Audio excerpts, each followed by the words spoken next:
High, দেখুন আমি আজকে শাপলা নিয়ে নিয়েছি, শাপলা বানাবো। আমি শাপলাটাকে এইভাবে ভেঙে নেব।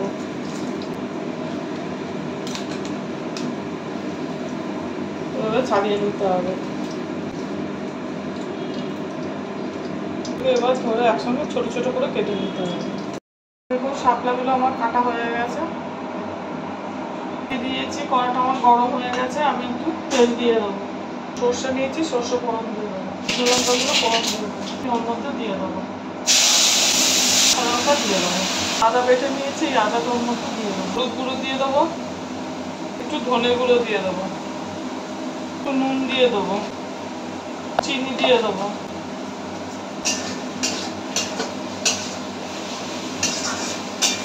রান্নাটা আমার এরম হবে।